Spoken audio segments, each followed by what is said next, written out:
everyone, it's Lucy from Lucy Does Law, and today I'm going to be sharing with you my top 5 revision tips. My top tip is to create a checklist with all the revision you need to get done. I find this so helpful to keep me on track. This is mine here, and as you can see, I put the subject down this column and the revision method I want to use down this one, so I can keep ticking them off and know that I've got done every single revision method that I know is going to help me out. My second tip is to remove distractions.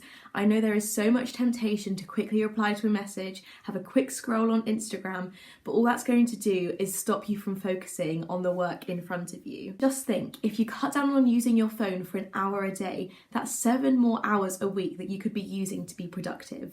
Something I find really useful is to download an app to help me with this. The Forest app is a great one, so you plant a tree at the start of your revision session and you set a time on it. If you check your phone during that time, the tree dies, and it's actually kind of gutting.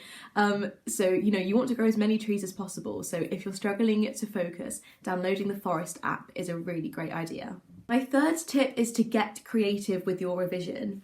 It can be pretty mundane to sit at your desk for hours on end, writing lists in a plain black biro. It will get really boring, your brain will get bored, and you'll just stop taking the information in.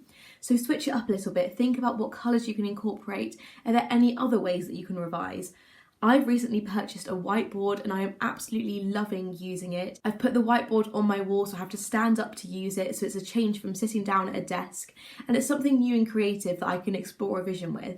My fourth tip is to use past papers. Hopefully these should be on your university's website. Past papers give you such a great insight into the kinds of questions that are going to get asked. They're also a really great way to familiarise yourself with the kind of style question that could come up in the exam, so it's always good to have a look at them ahead.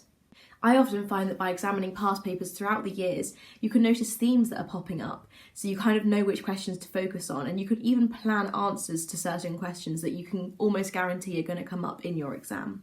I use past papers in 2 phases of my revision. The first phase is mind mapping answers to them, so I'll put the past paper question in the middle, and without using any of my notes, I'll write round the outside any information I think could be relevant for the question.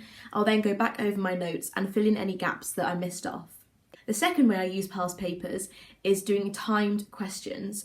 Now, although in lockdown your exams may be in a slightly different format, it's still good to know that you can write an exam paper in a limited condition, because you never know what's going to happen on the day of the exam. What I like to do is print off the past paper, I don't look at it until the timer starts going, and then I will sit down for 3 hours and answer the questions, so an hour per essay I try and do, and just to make sure that I can answer it in the right amount of time. My fifth and final tip is to take breaks. Your mind is not wired to be going at 110% 24/7.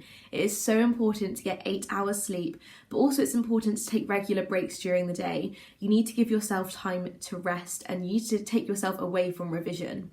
What I've done recently during lockdown is take the weekends off completely free of work, as if I was kind of working a regular Monday to Friday job. I found this has really helped me keep focused during the week, and then having the weekend off has really kept me motivated for starting again on Monday. Getting closer to exams, you might not feel comfortable taking days off at the weekends. I know I don't.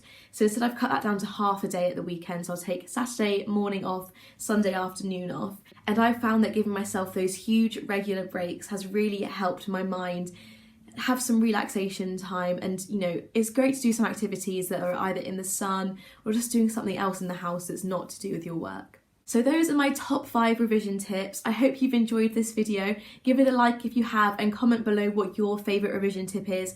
I would love to hear from you on my blog at Lucy Does Law on Instagram, or www.lucydoeslaw.com online. Thank you so much for watching, and best of luck in your exams.